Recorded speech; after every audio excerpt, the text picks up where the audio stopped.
화면을 보시면 이 사진이 하나 있는데 여러분 이 사진이 어떤 사진이라고 생각하십니까? 알아맞힌 분에게 제가 선물 드리고 싶은데 참고로 힌트는 지난주에 광복절이 있었죠. 네.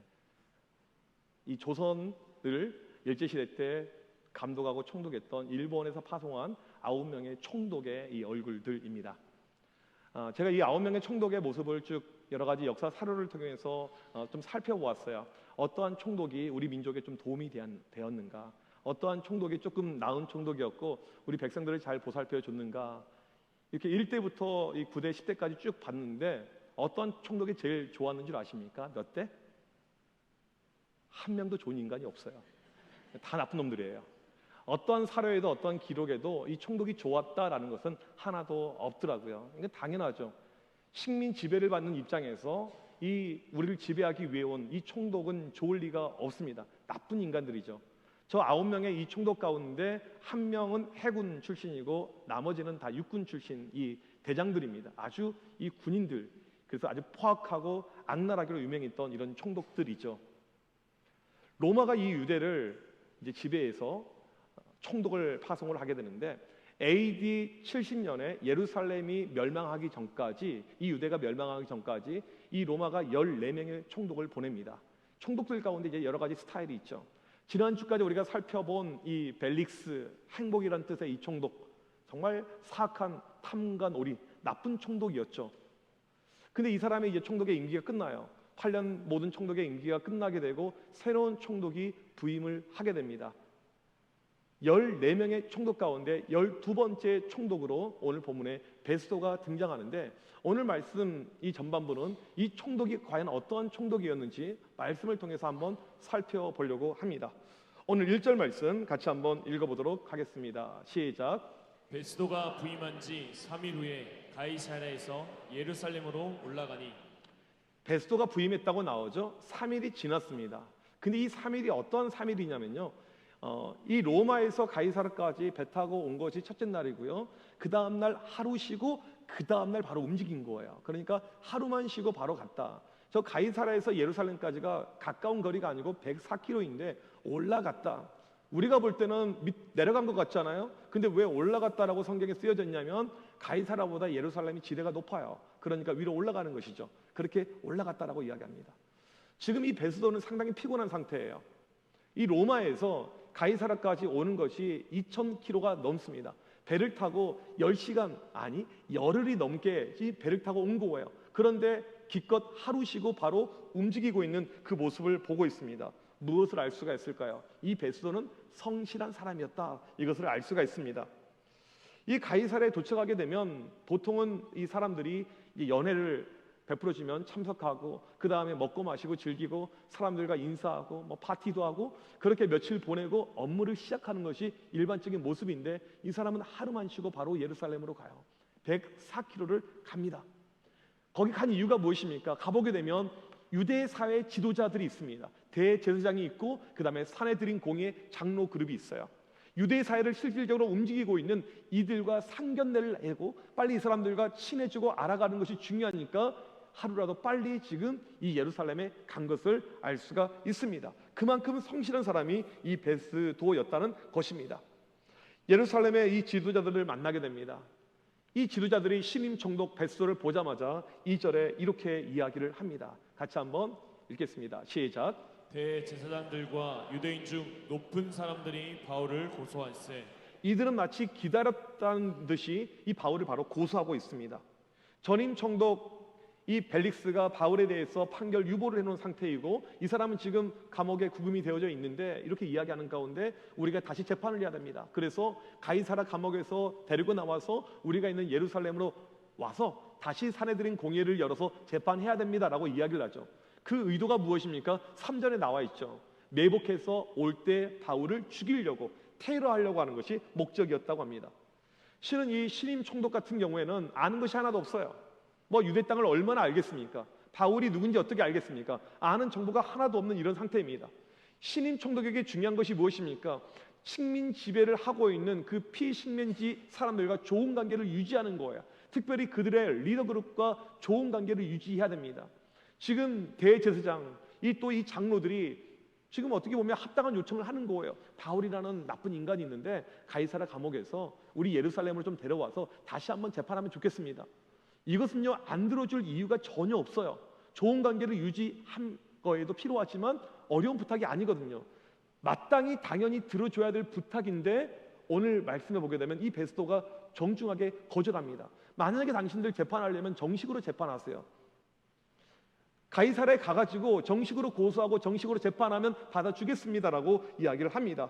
5절 말씀 같이 한번 읽어보도록 하겠습니다. 시작. 또 이르되 너희 중 유력한 자들은 나와 함께 내려가서 그 사람에게 만일 옳지 아니한 일이 있거든 고발하라 하니라. 만약에 고발할 것이 있으면 내가 가이사라 갈 때 같이 따라가서 그때 고소하세요. 무엇을 알 수 있습니까? 이 신임 총독 베스도는 상당히 성격이 신중하 있다라는 것을 알 수가 있습니다. 분위기에 편승되거나 어떤 여론에 움직이는 사람이 아닌 아주 신중한 성격의 소유자였습니다.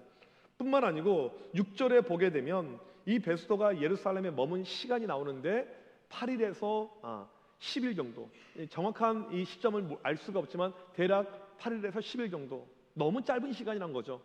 새로운 총독이 부임해서 이 예루살렘은 고대 수도입니다. 가장 중요한 도시예요. 거기에 가게 되면 한 달 정도는 머물면서 사람들 좀 접대도 받고 많이 친해지는 그런 교제의 시간을 갖는 것이 일반적인 모습인데, 일만 딱 끝내고 바로 이동하는 그런 신중하고 그런 잘 갖춰진 총독의 모습이라는 거죠. 앞선 이 벨릭스와는 완전히 다른 모습입니다. 이 베스도는 판단력, 행정력, 지도력 모든 것이 뛰어난 총독이었습니다. 이제 가이사라로 가게 됩니다. 총독 관저가 있는 가이사라로 가요. 유대 지도자들이 같이 따라가게 됩니다. 가자마자 바울을 고소합니다. 그런데 전에처럼 바울에게 어떠한 혐의, 증거가 나오지 않게 됩니다. 8절에 보게 되면 바울이 나는 유대인의 율법을 어긴 적도 없고 성전의 죄를 범한 적도 없고 로마 황제 가이사에게 잘못한 것이 없다고 분명하게 이야기합니다. 이렇게 유대인들은 고소했고 바울은 떳떳하게 변호를 한 것입니다. 이제 베스도의 판결이 남아 있습니다. 베스도가 바울에게 이렇게 묻습니다. 9절 말씀 다 같이 읽겠습니다. 시작. 베스도가 유대인의 마음을 얻고자 하여 바울더러 묻되 내가 예루살렘에 올라가서 이 사건에 대하여 내 앞에서 신문을 받으려느냐. 지금 이 베스도에게 중요한 것은 무엇이냐면 유대인들의 마음이에요. 그러니까 지금 유대인들이 이미 자기에게 청한 내용이 있잖아요. 바울 좀 예루살렘에 데려가면 좋겠습니다. 거기서 좀 재판을 받게 해주세요. 그래서 이것을 무시할 수가 없기 때문에 이 유대인들이 있는 앞에서 바울에게 물어보는 것입니다. 당신 예루살렘에 가서 좀 재판을 받아야 될 것 같은데 어떻게 생각합니까? 라고 이렇게 물어봐요. 유대인들을 배려하기 위해서 그렇게 물어본 것이죠. 이때 바울이 거절합니다. 만약에 내가 잘못한 것이 있다면, 내가 혐의가 있다면 나는 로마 사람인데 로마의 황제 가이사에게 가서 나는 재판을 받겠습니다. 그러자 이 베스도가 그렇게 하라고 이야기합니다. 유대인들이 자기 뜻대로 된 것이 하나도 없어요.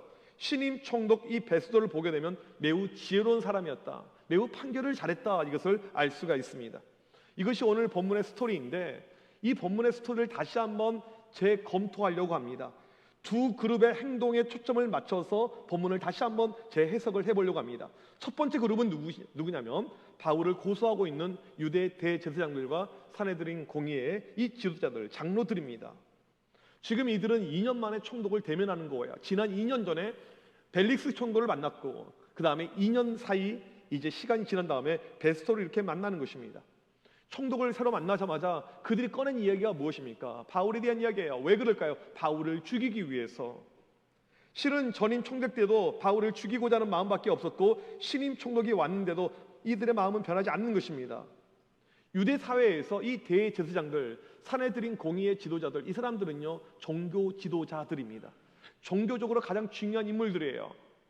이 당시 예루살렘에는 못해도 하루에 한 번의 제사가 있었습니다. 그러면 1년이면 365번의 제사, 2년이면 못해도 700번 이상의 제사가 있었다는 사실입니다. 지난 2년 동안 이들은 매일 제사를 드렸어요. 제사가 무엇입니까? 예배를 이야기하는 것이죠. 매일 예배를 드렸어요. 그들이 매일 예배를 드렸던 이 2년의 모습들, 그 결과가 무엇입니까? 매일 예배를 2년 동안 700번 넘게 예배를 드렸던 마음의 결과가 무엇입니까? 바울을 죽이는 거였어요. 매일 예배를 드렸지만 매일 그들의 마음 가운데는 바울을 죽여야 된다. 또 오늘 예배를 드린 다음에 바울을 죽여야 된다. 이것밖에 없었다는 것입니다. 한결같았던 마음이죠. 2년 내내 예배가 무엇입니까? 하나님께 우리의 마음과 정성을 올려드리는 것, 이것이 예배이죠. 그래서 우리가 예배를 드리게 되면 우리 안에 악한 것들, 더러운 것들, 흉악한 것들이 사라지게 됩니다. 왜요? 하나님께 우리의 마음을 올려드리기 때문에 나쁜 것은 사라질 수밖에 없는 것입니다. 자꾸 우리가 예배를 드리게 되면, 온전한 예배를 드리게 되면 내 안에 있는 흉악한 것들은 다 사라질 수밖에 없는 것이 당연한 이치의 원리예요. 지난 청소년부 수련회가 끝난 다음에 아이들이 교회에 모여 있길래 제가 고등학생들에게 물어봤어요. 너희들 수련회 어땠니? 애들이 너무 좋았다고 해요. 너무 은혜를 많이 받았다고 그래요. 그런 가운데 고등학생들 옆에, 고등학생은 아니지만 키 큰 애가 하나 서 있었어요. 그리고 애들이 갑자기 키 큰 애를 바라보면서 목사님 그런데요, 하율이가 욕을 안 해요. 그 아이가 이제 하율이었던 거죠. 그래서 그래. 근데 이 아이 얼굴 표정을 보니까 평소랑 완전히 다른 얼굴의 모습이에요. 욕을 할 수 없는 얼굴이에요. 이제 여러분들 잘 모르겠지만 애들이 집에서는 욕 안 한 척하지만 학교 가면 욕 많이 해요. 이게 일반적인 모습이에요. 이제 그리고 나서는 얼마 후에 어떤 선생님을 만났는데 그 선생님이 저한테 그래요. 목사님, 다민이가 욕을 안 하기로 결심했어요. 물어보지도 않았는데 굳이 그렇게 이야기를 하시더라고요. 우리 가운데 은혜가 들어가게 되면 이런 삶의 변화가 나타나는 것이죠. 물론 제가 청소년들 잘 알죠. 3일 지나면 다시 욕하기 시작해요. 근데 이 한 번의 결단이 아주 중요합니다. 이 결단들이 반복이 되고 또 죄 짓고 또 결단하고 또 죄를 짓고 이게 반복이 되잖아요. 나중에 그 다음에 끊어지게 되는 거예요. 온전한 믿음 가운데 가기 때문에 그 수련회 때 짧은 시간이지만 한 번의 결단이 우리 아이들 믿음에서 너무너무 중요한 것입니다. 은혜가 우리 가운데 들어가게 되면 이런 역사들, 마음 가운데, 심령 가운데 변화의 역사들이 반드시 나타날 수밖에 없다는 것입니다. 예배를 제대로 드리게 되면 내가 죄인됨을 깨닫게 되고 나의 부족함을 알게 되고 천부여 내가 주님께 손들고 옵니다. 이런 결단의 모습이 우리 가운데 나타나게 됩니다. 여러분 구약의 제사를 보십시오. 제사 때마다 짐승들을 피 흘려 죽이게 됩니다. 이게 구약의 제사예요. 신약의 제사는 무엇입니까? 짐승을 더 이상 죽이지 않아요. 누굴 죽입니까? 나를 죽이는 것이 신약의 예배입니다. 내가 산 제물로 내가 죽게 되는 거예요. 내 자아가 십자가에 못 박아 죽게 되는 것, 이것이 신약의 바로 이 예배라는 사실입니다. 그런데 주일 예배가 끝났는데 내 안에 있는 자아가 남아 있습니다. 교회에서 막 큰 소리가 나오게 돼요. 이거 안 죽은 거죠. 죽은 사람은 말이 없어요. 여러분 자신이 죽게 되잖아요. 말을 할 수가 없어요. 죽게 된 사람은요, 어떠한 내 감정들을 마음대로 표출을 하지 않습니다. 은혜 받은 사람은요, 주차장에서 싸우지 않습니다. 은혜 받은 사람은요, 교육부 회의하면서 내 목소리를 막 내지 않아요. 은혜 받은 사람은요, 찬양대 모임에서 막 싸우거나 이런 분란이 전혀 없습니다. 은혜가 있는 사람들은요, 목장에서요, 어떤 내 목소리를 내거나 이상한 이야기를 분란을 일으키지 절대 않죠. 은혜가 우리 가운데 들어가게 되면 어떻게 혈기를 내요? 은혜가 우리 가운데 들어가게 되면 어떻게 내 목소리를, 큰 목소리를 교회에서 냅니까? 이런 일은 일어날 수가 없다는 것이죠. 지금 유대 종교 지도자들 보십시오.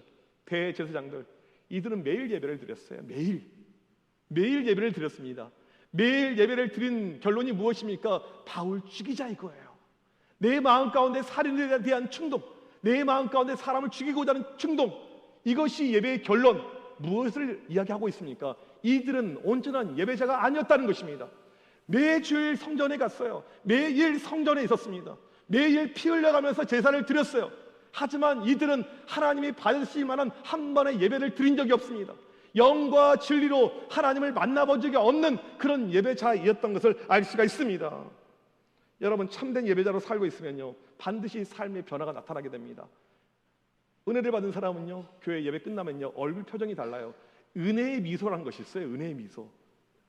은혜를 받은 분들 보게 되면요, 마음에 들지 않았던 사람들이 교회에도 있을 수 있거든요. 포용하고 싶은 그런 마음들이 생깁니다. 은혜가 우리 가운데 임하게 되면요, 내 가운데는요, 두 가지 감정밖에 없어요. 기쁨과 감사입니다. 내가 오늘 은혜를 받았다, 이것은 무엇이냐면 내 안에 내 심령이 기쁨과 감사로 가는 거예요. 이게 은혜의 어떤 모습이죠. 여러분 온전한 예배자이십니까? 오늘 본문의 대제사장, 이 종교 지도자들 2년 동안 매일 예배를 드렸지만 그들의 결론이 무엇입니까? 죽이자 이거였어요. 죽이자. 그들은 온전한 예배를 한 번도 드린 적이 없었다는 것입니다. 오늘 이 시간 성령께서 우리 가운데 함께하여서 우리는 그런 예배자가 아닌 온전한 예배자가 되길 주님의 이름으로 간절히 축복합니다. 두 번째 그룹은 바로 바울입니다. 지금 유대인들이 바울을 예루살렘에 데리고 가서 그 와중에 죽이려고 준비하고 있죠. 신임 총독 베스토는 유대인들의 눈치를 살펴야 되니까 바울에게 그들 앞에서 질문해요. 어떻게 생각합니까? 예루살렘에 가면 되지 않을까요? 그렇게 질문을 하죠. 로마 시민권자니까 함부로 못하는 것입니다. 10절에 바울은 나는 불의를 행한 것이 없습니다. 만약 저에게 혐의가 있으면 로마에 가서 저는 황제 가이사에게 재판을 받겠습니다. 그렇게 이야기합니다. 베스토가 12절에 보면 그래 당신은 예루살렘으로 갈 것이 아니고 로마로 가라. 로마 황제 가이사에게 가서 재판을 받으라라고 이야기합니다. 이렇게 해서 바울이 로마에 가는 그 길이 열리게 된다는 사실입니다. 바울이 3차 전도 여행을 할 때 주님께서 분명히 말씀했어요. 바울아 로마를 보아야 하리라. 로마에 대한 비전을 주셨어요. 중요한 것은 무엇이냐면 어떻게 가느냐였어요. 어떻게 로마를 갈 수 있느냐 이거였습니다. 그런데 지금 로마군의 호의를 받으면서 바울이 안전하게 갈 수 있는 그 길이 열리고 있다는 것입니다. 실은 바울은 지난 2년 동안 상당히 힘들었습니다. 예루살렘에 와서 복음을 증거해야 되는데 예상치도 않게 감옥에 들어갔습니다. 생각지도 않게 2년 동안 미결수로 감옥 생활을 했습니다. 생각지도 않은 감옥 생활이에요. 하루 이틀도 아닌 2년. 근데 풀려나는 것도 문제였어요. 왜요? 풀려나면 40명의 테러리스트가 준비하고 있습니다. 바울을 죽이려고 지금 작정한 이 자객단들이 40명이 준비하고 있어요. 여기서 풀려나는 것도 문제이고 감옥에 언제까지 알 수 없이 있는 것도 문제이고 이것이 바울의 지금 모습이었다는 것입니다. 불안한 상황에서 2년을 보냈습니다. 하지만 하나님의 놀라운 섭리와 은혜가 임해서 이 바울이 로마로 갈 수 있는 길이 열리게 된 것입니다. 그렇다면 이 바울은 지난 2년간을 어떻게 보냈을까요? 성경에서는 이 바울이 가이사랴 감옥에서 어떻게 지냈는지 전혀 묘사하지 않고 있습니다. 우리가 유추를 해봐야 돼요. 바울은 이 가이사랴 감옥에서만 생활한 것이 아니고 다른 감옥에서도 있었던 적이 있습니다. 그 감옥에서의 모습을 보게 되면 오늘 본문의 바울의 감정과 마음을 알 수가 있습니다. 바울이 로마 감옥에 있었을 때 빌립보 교인들에게 이렇게 편지를 썼죠. 빌립보 4장 4절에서 6절. 그때 바울의 마음가짐이 나옵니다. 같이 읽겠습니다. 시작. 주 안에서 항상 기뻐하라. 내가 다시 말하노니 기뻐하라. 너희 관용을 모든 사람에게 알게 하라. 주께서 가까우시니라. 아무것도 염려하지 말고 다만 모든 일에 기도와 간구로 너희 구할 것을 감사함으로 하나님께 아뢰라. 우리가 너무나도 잘 아는 은혜의 말씀이죠. 이 말씀을 우리가 그냥 은혜로만 받는데 이 말씀은요 감옥에서 쓰여진 말씀입니다.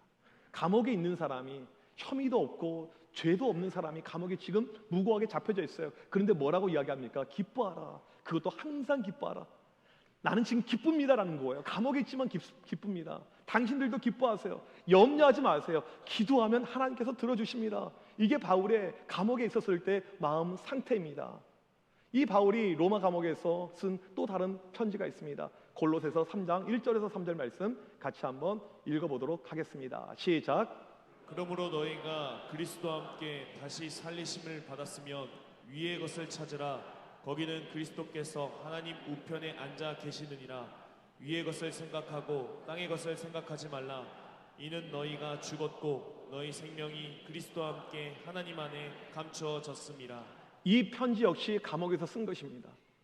뭐라고 이야기합니까? 당신들 땅의 것을 바라보지 말고 위의 것을 찾으라고 이야기하죠. 땅의 것이 무엇입니까? 이 땅에서 잘 먹고 잘 사는 것. 바울에게 적용하면 내가 풀려나는 것, 내가 특사, 이런 어떤 놀라운 은혜를 입는 것, 그런 것에 초점을 가질 것이 아니고 하나님을 바라봐라, 하나님을 바라봐라 이렇게 이야기합니다. 바울이 감옥에 있었을 때 마음의 상태가 무엇입니까? 그의 초점은요 늘 하나님에게 맞춰져 있었다는 것을 우리가 알 수가 있습니다. 바울은 상황에 관계없이 늘 하나님만 바라보고 있었던 것입니다. 로마 감옥에서 낮이나 밤이나 그 추운 곳에서 그 어려운 환경과 처지 가운데 늘 하나님을 바라보고 있었던 것이 바울의 모습이죠.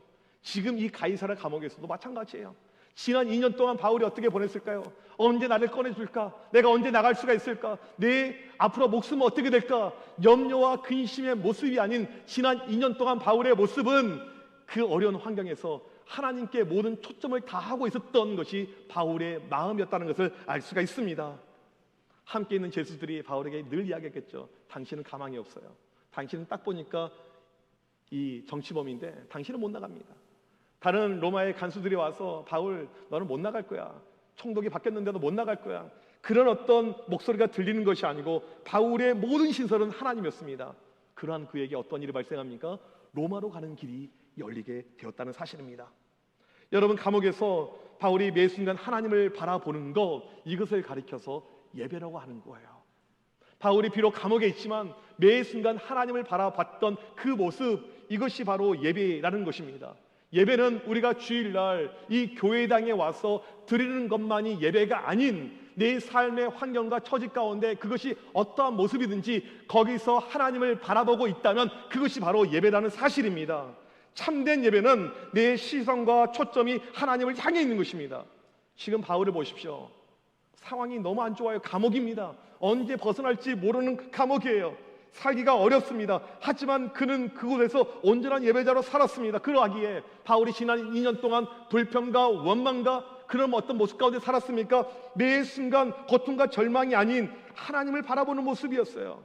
낮이나 밤이나 어떠한 순간에도 나에게는 주님 한 분이면 됩니다. 주를 바라보는 그 믿음, 이것이 바울의 모습이었다는 사실입니다. 여러분, 하나님은 교회에만 계신 것이 아니고요, 어디에나 다 계십니다.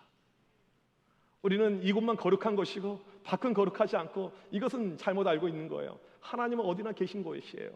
가장 중요한 것은 무엇입니까? 어디든 계시는 그 하나님을 바라보고 살아가는 것. 이런 면에서 바울은 최고의 예배자였습니다. 지난 2년 동안 한 번도 성전에 가본 적이 없어요. 갈 수 없었습니다. 하지만 그는 최고의 예배자였습니다. 왜요? 매 순간 하나님을 바라봤기 때문에, 그의 시선과 그의 초점이 하나님께 맞춰져 있었기 때문에. 여러분, 똑같은 2년을 보냈어요. 한쪽 사람들은 그냥 보낸 것이 아니고 매일 예배를 드렸습니다. 여러분, 매일 예배를 드릴 때 어떠한 마음이 생길까요? 야, 오늘도 은혜를 받겠네. 내가 오늘도 하나님 품에 있네. 오늘도 하나님이 나에게 역사하시겠네. 하나님이 나에게 복 주시겠네. 나는 오늘 또 매일 예배를 드리는 믿음의 사람이야. 여러분, 매일 예배를 드린다는 것은요, 정말 어려운 일입니다. 우리 교회들 가운데 매일 새벽 예배 드리신 분들이 계십니다. 매일 먼데 오시는 분들이 계세요. 이건 정말 어려운 일이에요. 이 종교 지도자들이 나는 매일 예배를 드려, 나는 믿음의 사람이야, 그렇게 착각을 했을 거라고요. 하지만 이들은 온전한 예배자가 아니었습니다. 왜요? 2년 동안 그들의 예배의 결과가 죽이려고 하는 마음이었기 때문에, 그들의 마음 같은 죽음이었기 때문에, 살인이었기 때문에 그들은 온전한 예배자가 아니었어요. 같은 2년이었지만 바울은 감옥에 있었습니다. 한 번도 성전에 가본 적이 없어요. 하지만 그의 마음은 하나님이었습니다. 하나님을 바라보는 것, 그의 시선, 그의 초점은 하나님께 맞춰져 있는 것, 그런 면에서 바울은 온전한 예배자였다는 것을 알 수가 있습니다. 참된 예배자는 어느 장소에서 예배를 드리느냐 이걸로 결정되지 않습니다. 내 심령의 초점이 어디에 맞춰지느냐, 이것이 참된 예배자냐 아니냐가 결정이 되는 거예요. 여러분, 예배를 드릴 때 감상하듯이 예배 드리지 마십시오. 와, 오늘 찬양대 너무 찬양 잘한다, 이걸 감상하지 말라는 거예요. 같이 찬양하는 것이죠. 설교를 들을 때 아, 저 사람 말을 잘한다, 이렇게 목소리가 막 빨라? 감상하고 평가하고 비판하는 것이 아니고, 우리에게 중요한 것은 무엇입니까? 하나님께 우리의 초점이 맞춰져 있는 거예요. 한순간도 놓치지 않고 하나님께, 그럴 때 우리가 온전한 예배자로 살 수가 있는 것입니다. 내 환경이 좋지 않아요. 내 삶의 모든 것이 열악합니다. 그럼에도 불구하고 내 시선과 내 초점이 하나님께 맞춰질 때, 그렇게 살아갈 때 그 사람이 바로 온전한 예배자라는 사실을 믿으시길 바랍니다. 미국 유학 시절에 저희 학교에서 1년에 한 번씩 청소년 이 사역 컨퍼런스가 열립니다. 미국에서 가장 오래됐어요. 1970년대부터 있었던 이 컨퍼런스입니다. 유스랩이라는 컨퍼런스인데, 이제 미국 전역에서 이 사역자들 1000명 넘게 참석을 합니다. 땅이 넓기 때문에 비행기 타고 와서 그 짧은 시간 2박 3일 동안 이제 공부하고 배우고 이렇게 가는 시간이에요. 이 컨퍼런스가 진행이 되고 있었습니다. 근데 갑자기 밖에서 사이렌 소리가 울리는 거예요. 미국 남부지방은 토네이도가 한 번씩 오기 때문에, 토네이도가 오게 되면 사이렌이 울리게 됩니다. 이 사람들은 이 대피가 아주 잘 돼 있어요. 그런 문화가 발달돼 있습니다. 사이렌이 울리니까 모든 프로그램이 중단이 되고 지하로 가게 됩니다. 미국 모든 건물에 다 지하실이 있어요. 그리고 지하실에 가 있어요. 여러분, 이 토네이도가 얼마나 무서운 줄 아세요? 저는 토네이도가 있는 것을 간접적으로 여러 번 봤는데 진짜 무섭습니다. 우리나라 태풍은 그렇게 많이 무섭진 않아요. 제가 사진으로 본 모습 가운데 제가 있었을 때 어떤 적이 있었냐면, 차가요, 자동차가요, 바람에 이렇게 올라가 가지고요 7층에 박혀 있는 거예요. 7층에, 건물 7층에. 이렇게 무섭습니다. 얼마나 무서운 토네이도가 올지 몰라요. 이게 지금 밖의 상황입니다. 사람들은 두려움 가운데 지하실에 다 내려가 있어요. 아까운 시간을 빼가지고 지금 와서 강의를 하나라도 더 드려야 되고 지금 이것을 빨리빨리 하고 다음 프로그램 넘어가야 되는데 얼마나 답답한 시간입니까? 무섭기도 하고 답답한 시간이에요. 여러분 같으면 그 지하실에서 뭐 하시겠습니까? 핸드폰을 꺼내겠죠. 날씨 예보를 보겠죠. 뭔가 살펴보겠죠. 뭐 연락을 하겠죠. 그 지하실 캄캄한 곳에 많은 사람들이 몰려 있는데 한쪽에서 찬양 소리가 나기 시작하는 거예요.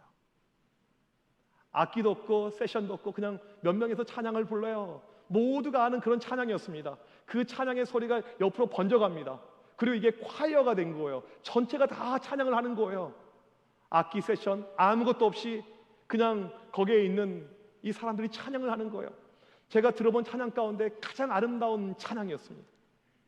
캄캄한 이 어두운 이 칠흑 같은 곳에서 사람들 밖은 토네이도고 어떻게 될지 모르는 상황 가운데 찬양이 흘러나오고 있더라고요.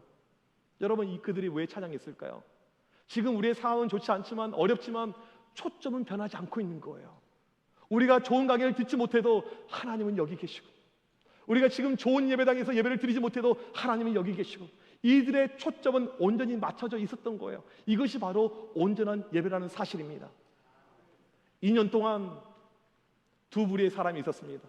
매일 예배를 드렸던 그들은 온전한 예배자가 아니었죠. 왜요? 마음 가운데 10년 가운데 살인밖에 없었는데. 하지만 바울은 감옥에서 고통 가운데 있었지만, 어려운 가운데 있었지만 그는 온전한 예배자였다는 것을 알 수가 있습니다.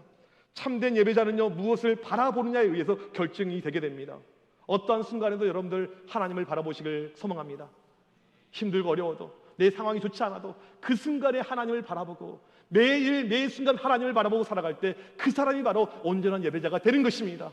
그리고 그 사람에게 하나님께서 알지 못하는 새로운 길을 열어주시는 것입니다. 오늘 그런 온전한 예배자 우리가 되길 주님의 이름으로 간절히 축복합니다. 우리 시간 자리에 일어나셔서 함께 이 고백 드리길 원합니다. 나는 하나님을 예배하는 예배자입니다. 내가 서 있는 곳 어디서나 하나님을 예배합니다. 이 시간 같이 찬양 드리겠습니다.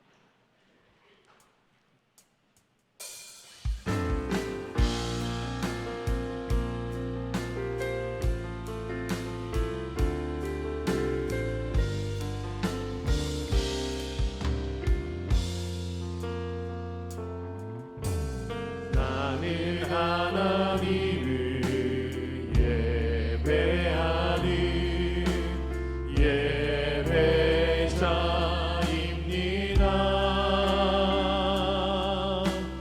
내가 서 있는 곳 어디서나 하나님을 예배합니다. 내 영혼 거룩한 은혜를 향하여 내 마음 완전한 하나님 향하여 이곳에서 바로 이 시간 하나님을 예배합니다. 나는 하나님을 예배하는 나는 하나님을 예배하는 예배자입니다.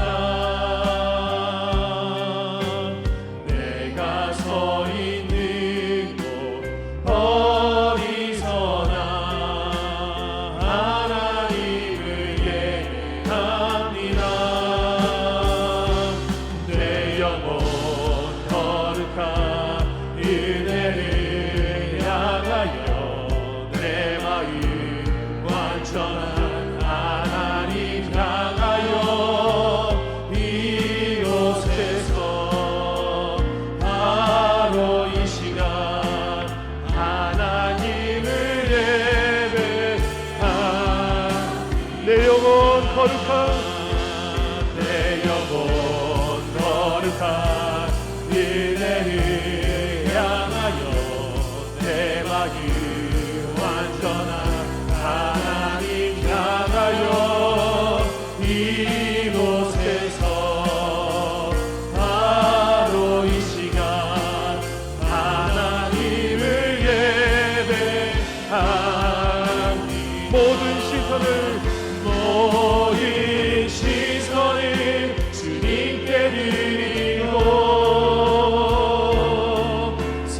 살아계신 하나님을 느낄 때 삶은 주의 역사가 되고 하나님이 일하기 시작한 모든 시선을 주님께 드리고 전능하신 하나님을 느낄 때 세상은 주의 나라가 되고 하나님이 일하기 시작하네. 이 시간 우리 합심하여 기도할 때 여러분의 초점이 지금 어디에 맞춰져 있습니까? 같은 2년을 보냈는데 한쪽은 매일 성전에서 예배드렸지만 그들은 온전한 예배자가 아니었습니다. 한쪽은 성전에 가보지도 못했고 감옥에 있었지만 그는 온전한 예배자였습니다. 바로 모든 시선이 하나님께 맞춰졌기 때문에 이 시간 간절히 기도할 때 하나님, 어떠한 순간에도 내 시선이 오직 살아계신 하나님, 전능하신 하나님께 맞춰지게 하여 주셔서 어떠한 순간에도 온전한 예배자로 살 수 있도록 하나님, 내 시선 가운데, 내 초점 가운데 오늘도 역사하시고 오늘도 하나님 일하여 주셔서 우리 시간 주여 한번 외치고 합심하여 간절히 기도합니다. 주여! 살아계신 하나님, 시간 간절히 기도합니다. 하나님 아버지, 오늘도 우리를 예배자로 부르셨는데 하나님이 기뻐하시는 온전한 예배자가 되게 하여 주셔서 어떠한 순간에도 우리의 모든 초점이 주를 바라보게 하여 주셔서 하나님을 바라보게 하여 주셔서 하나님, 매 순간 예배자에게 있지만 온전한 예배자가 되지 못하는 그런 모습이 우리 가운데 사라지게 하여 하나님의 모든 시선과 모든 초점이 살아계신 하나님, 전능하신 하나님께 맞춰지게 하여 주셔서 간절히 기도할 때 성령이시 오늘도 역사하여 주셔서 하나님, 우리 온전한 예배자로 세워주시고 마음과 같은 그런 예배자가 될 수 있도록 주여 인도하여 주옵소서. 상황에 관계없이 환경에 관계없이 하나님을 바라보게 하여 주옵소서. 영적인 눈이 열리게 하여 주옵소서. 영적인 눈이 우리 가운데 만들어지게 하여 주옵소서. 하나님을 바라보게 하여 주를 바라보게 하여 주옵소서. 이 시간에 간절히 기도할 때 하나님, 주의 놀라신 역사신 오늘도 내 삶에 역사할 줄 로마의 긍휼을 열어주셨던 하나님, 어디나 예배 전에 나가서 하나님이 형통하게 열어주셨다. 오늘도 내 삶에 하나님께서 함께해 주셔서 전능하신 하나님, 살아계신 하나님, 그 하나님의 제목을 이름으로 달려가는 주의 모든 백성을 되게 하여 주옵소서. 하나님, 간절히 주옵소서. 오늘도 우리의 의미는 온전한 예배가 되게 하여 살아계신 하나님의 제목을 위하여 전능하신 하나님의 제목을 위하여 주의 아버지를 만나게 하여 주의 아버지를 세우고 우리의 모든 시선이 주를 바라보게 하여 우리의 모든 시선이 주를 채워 그런 놀라운 역사가 나타나게 하여 하나님 인도하여 주옵소서. 이 시간에 간절히 합심하여 기도하는 주의 모든 것을 기억하여 주옵소서. 온전한 예배자로 붙잡아 주옵소서. 주를 기쁘게 하는 그런 예배자 될 수 있도록 하나님 역사하여 주옵소서. 성령이 함께하시고 인도하시고 도와주셔서 하나님, 오늘 이 시간 예배자로 이 자리에 모였습니다. 우리 가운데 한 영혼도 대제사장들과 장로들처럼 형식적인 예배자로 남지 않도록 인도하여 주옵소서. 바울처럼 상황은 열악하지만 우리의 모든 초점이 하나님께 향할 수 있도록 인도하여 주옵소서. 우리가 머무는 곳이 열악하고 정말 아무것도 아닌 그런 지역, 그런 모습이라고 할지라도 우리의 모든 초점이 살아계신 하나님, 전능하신 하나님께 맞춰지게 하여 주옵소서. 하나님 보시기에 온전한 예배자로 오늘도 살 수 있도록 하나님 축복하여 주셔서 지금은 우리 주 예수 그리스도의 크신 은혜와 하나님 아버지의 무한하신 사랑하심과 성령님의 유로 교통하심이 오늘도 모든 초점이 하나님께 맞춰진 온전한 예배자로 살길 원하는 주의 모든 백성들 머리머리 위에 지금부터 영원토록 함께 있을지어다. 아멘.